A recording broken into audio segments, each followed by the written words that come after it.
Okay, I think it's high time that we do some favorites, don't you? As usual, I'm a little bit late getting my June favorites going, but better late than never, as always. Spent a ton of time going through all of the stuff that I, just grabbed for all the time in June, and eventually realized that if I didn't stop, I was going to be showing you everything from my vanity, and that video would be way too long. So I pared it back down to just a few things.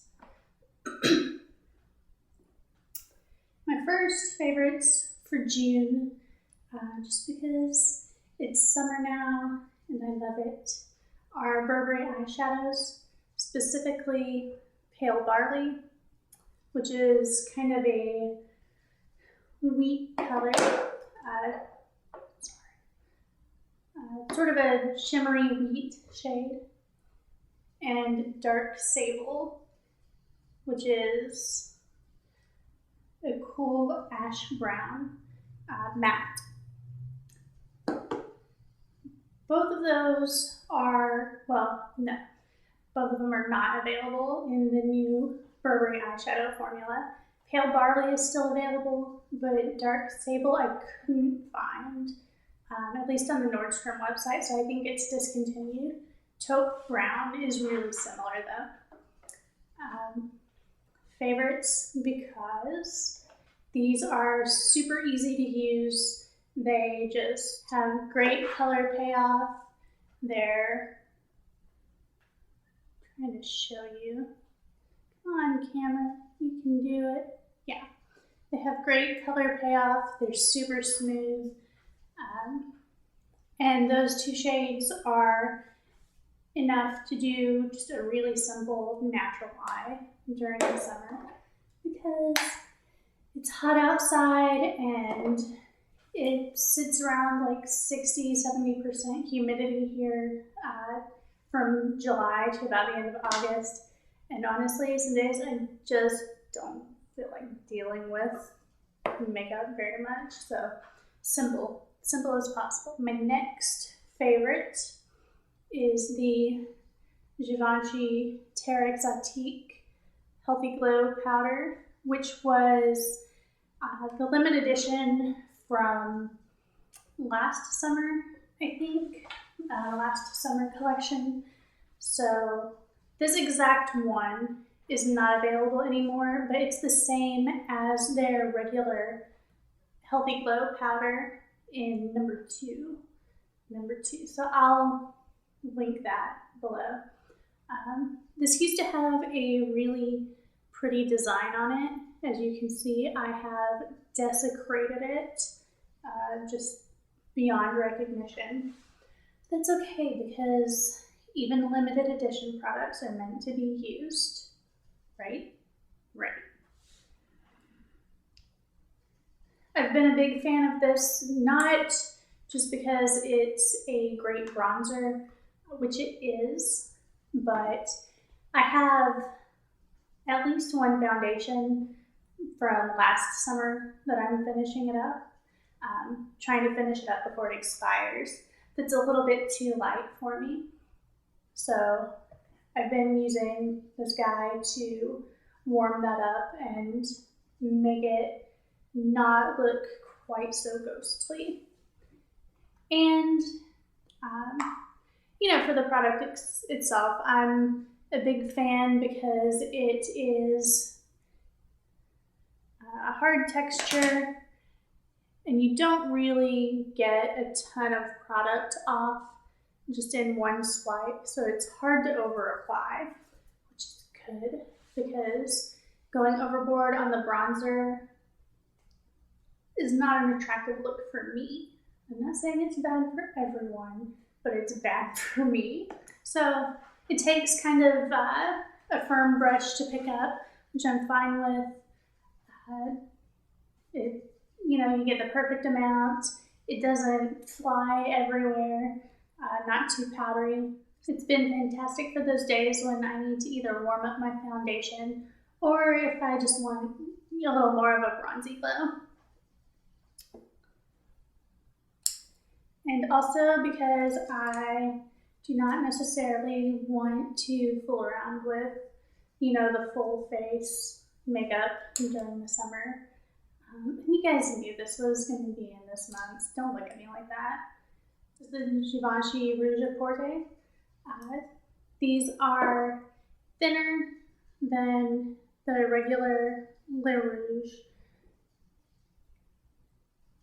They're teeny tiny, such a little skinny lipstick. And they're a lot more sheer. Let's see, there we go. You know, your lip color is going to show through, so that's really great for a more natural look. These are incredibly moisturizing. I can actually throw one of those on instead of a lip balm. It's actually a little bit more comfortable, and it looks better. So I am stocking some more of these in my, you know, Sephora loves list and whatnot because I need them. Another favorite for June is the Rouge Bunny Rouge Diaphanous Powder, which, gosh, I don't even know how long I've had this. It's been a while, at least a year, I think. So I've been using it for a little bit, but it's an oldie, sort of, but goodie. And I'm gonna try to do this without dumping it all over. It has the little filtered pot like the Makeup Forever HD powder has. So you just tap your brush down in there and it goes through the netting a little bit to pick it up. I do have, every once in a while, some issues with fluffier brushes trying to get it to jab down in there and pick it up.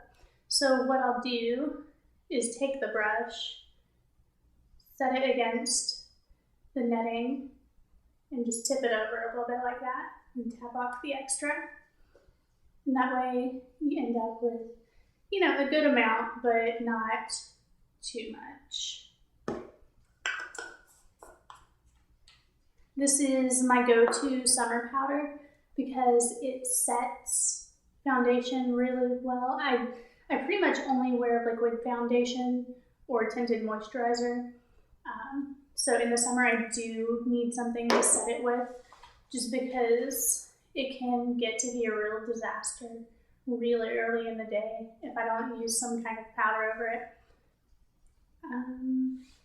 It helps control oil. It doesn't dry me out is really the biggest thing about it, because so many setting powders are so drying, and I can't handle that because my skin is oily, but it's also dehydrated. So if the powder sucks all the moisture out of my skin, it ends up making everything worse than if I just skipped it altogether. It also has a really nice blurring effect.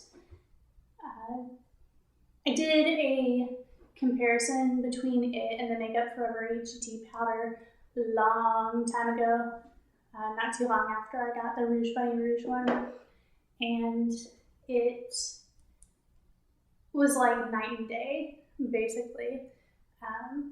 This one like blurs out lines in the skin to the point actually that I had to draw lines around my swatches because I thought my camera wasn't focusing correctly, and I had to make sure that it was.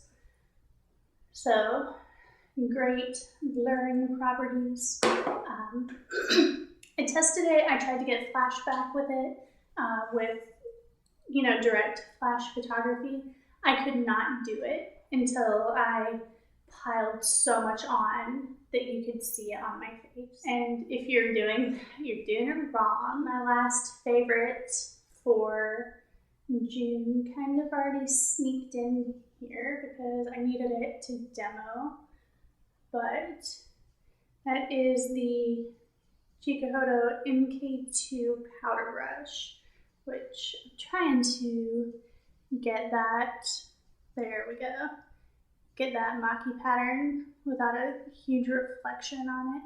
It is the most beautiful damn brush I think I've ever seen. I love that cherry blossom pattern because, see, I told you, I love it. This is not the same exact pattern on my arm in the brush, but you get what I'm saying. So, aside from the beautiful handle, the brush itself is just amazing. It's gray squirrel and it's really dense. You can kind of see as I run over it. It actually, on the skin, feels almost more like a powder puff than an actual brush. So it's incredibly soft. You can pat powder on like that, or you can buff it in if you want more of a sort of airbrushed finish. I have washed this several times. The head of the brush is keeping its shape beautifully.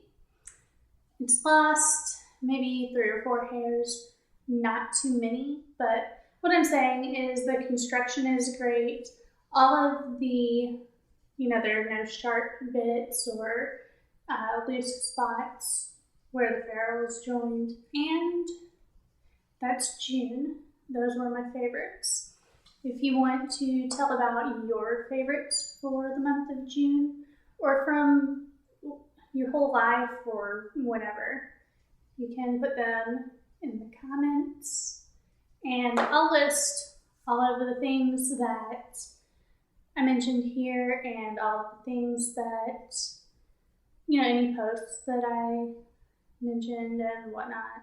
If you like this, if you want to see more, you can click thumbs up or subscribe, and I'll make more and try to be more on time next time. See you later.